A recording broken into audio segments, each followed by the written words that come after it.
Today on Tega'S Corner, Kevin Durant talks about the new TV rights for the NBA. Bianchi's accident fallout continues in Formula One. The World Cup 2022 switch may force Winter Olympics to be moved. And Barcelona may not play in the La Liga after the referendum by the Catalonians. My name is Tega, and we go straight to the stories. NBA signed new TV rights, $24 billion. Now, after Adam Silver signed that deal, he made the announcement. A lot of players came out to say that there's a lot of money. If you remember, 2 years ago, there was a lockout.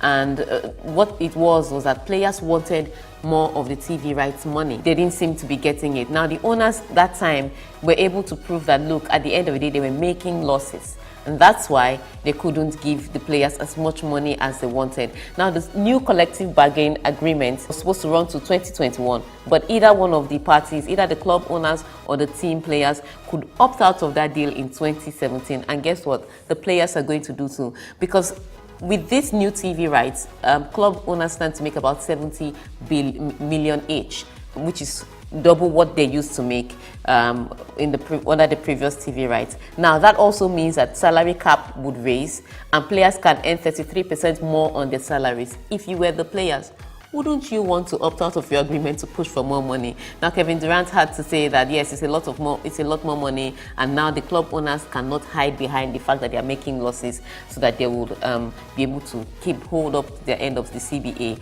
I tell you, players, if you have the chance, go for it. 33% on your money can get you at least $34 million a year. Take it. Now, moving on to what was very disturbing. Congratulations, C.S. Hamilton. He won the Japanese Grand Prix. However, something happened that day. You know about the rain and everything. Bianchi had an accident and he's still in critical condition in the hospital. Now, at first, it was ruled as a race incident, but there were a spectator had a phone and it caught the incident live, and on the spectator's video it showed that there was a green flag being waved. Now, usually in Formula One, if there's a crash and they want cars to slow down, they wave a yellow flag. That means slow down and get ready to stop. Now, if you wave a green flag, it means continue at your regular acceleration. What happened was, on the spectator's video, it showed that a green flag was waved. Bianchi saw the green flag and assumed that there was no problem. That's why he continued at his acceleration and crashed into the tractor that was there to carry off Adrian Sutil's car from the track. And that's why he's in critical condition now. And doctors are saying that from this kind of injuries, you never really fully recover. Now, the FIA came out on Sunday to say they raised the yellow flag. But this video is showing people that it was a green flag. I'm just thinking, who should we believe? Should we believe the spectator who's still anonymous and has no claim to fame till date? Or we should believe the FIA, who have billions of dollars in sponsorship and TV rights that they are trying to protect?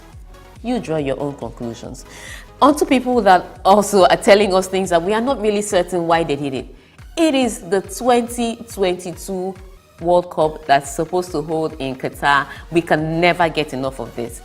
Now, European clubs are saying that because the FIFA has sat down and said the World Cup must be moved, he's saying that maybe they should shift the Winter Olympics for them, because that would be a fine time to host the World Cup. I'm thinking, when you decided to gather yourselves and give the World Cup rights to Qatar because you thought that they could help us with the heat problem, the rest of the world wasn't bothered.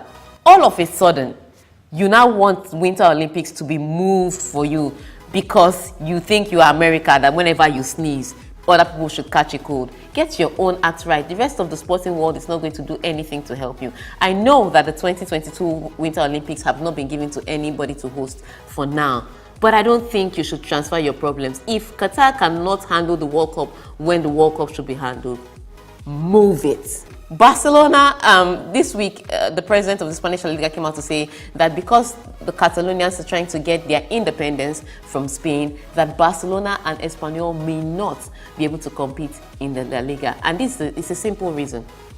The Spanish La Liga has laws that the only non-Spanish state that can send clubs to compete in the La Liga is Andorra.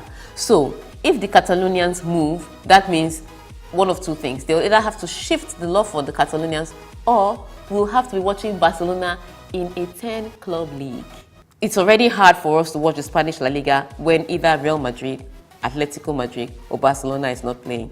You want to watch the Spanish La Liga when Barcelona is playing against Girona FC, Gymnastic, Sabadell, Badalona.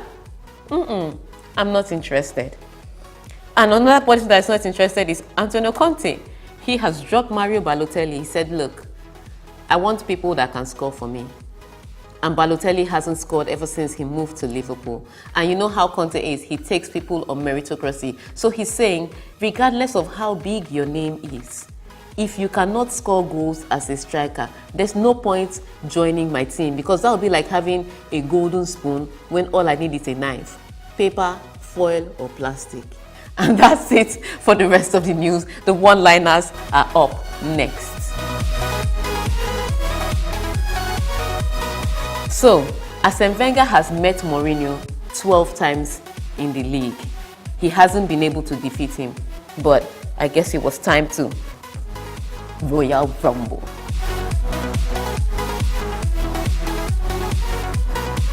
I think many goalkeepers would have walked away. Petr Cech has been humble so far. Finally, Matteo gets a job. Like I said, everything goes around when you're a coach.